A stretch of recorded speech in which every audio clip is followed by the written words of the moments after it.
Join me as I dive into the awkward and uncomfortable situation when my husband's friend caught me alone and I have to face the truth about what really happened. Relationships can be complex, messy, and unpredictable, and it's often the unexpected situations that can lead to infidelity. As I sit here, reflecting on the events that unfolded, I'm reminded that even the most secure relationships can be vulnerable to the challenges of human nature. I remember the day it happened like it was yesterday. I was feeling overwhelmed, anxious and alone, struggling to cope with the pressures of everyday life. My husband was away on a business trip, and I was left to deal with the responsibilities of the household by myself. The tension was palpable, and I felt like I was on the brink of an emotional breakdown.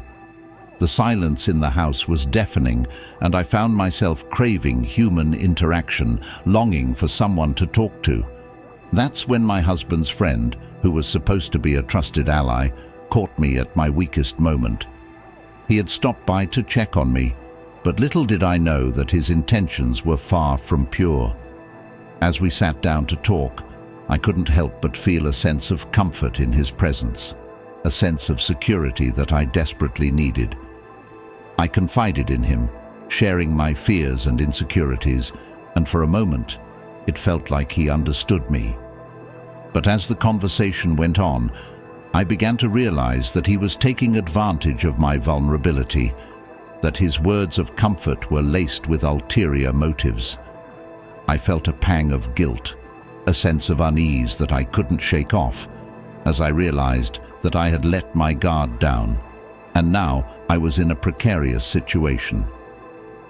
To understand how we got to this point, we need to take a step back and look at the dynamics of my relationship with my husband. We've been together for what feels like an eternity, and over the years we've built a foundation of trust, love, and respect, or so I thought.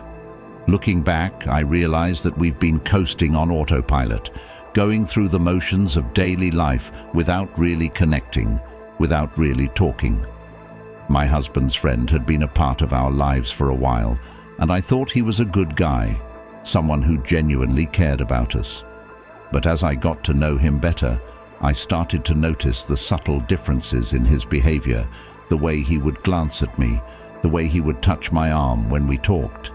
It was all so subtle, but it was enough to make me feel uneasy, to make me question his intentions. The more I got to know him, the more I realized that he was playing a game of manipulation and deceit. And I was caught in the middle, torn between my loyalty to my husband and my growing attraction to his friend. It was a toxic mix of emotions, and I didn't know how to navigate it. The moment of truth came when his friend caught me alone, when I was at my most vulnerable. He saw the desperation in my eyes, the desperation for human connection, and he pounced. He took advantage of my weakness, and I let him. I let him take control. I let him make the moves, and I let him get too close. In that moment, I felt like I was staring into the abyss, staring into the face of infidelity, and it was a terrifying feeling.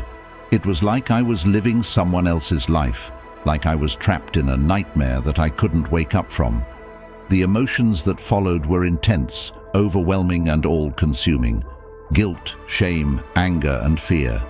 It was a toxic cocktail that threatened to destroy me. Looking back, I realized that the encounter was a wake-up call, a reminder that relationships are complex, messy, and fragile. It was a reminder that trust is a delicate thread that can be broken at any moment, and that infidelity can happen to anyone, regardless of how secure we think our relationships are. As I reflect on the lessons I've learned, I'm reminded that relationships are a journey, not a destination. They require work, effort, and commitment from both parties. They require open and honest communication, vulnerability, and trust. And most importantly, they require us to be aware of our own flaws, our own vulnerabilities, and our own weaknesses. So I want to ask you, what do you think about infidelity and relationships? Have you ever been in a situation where you felt like you were caught between your loyalty to your partner and your attraction to someone else? Share your thoughts in the comments below, and if you want to hear more stories about relationships and trust, be sure to check out my other videos.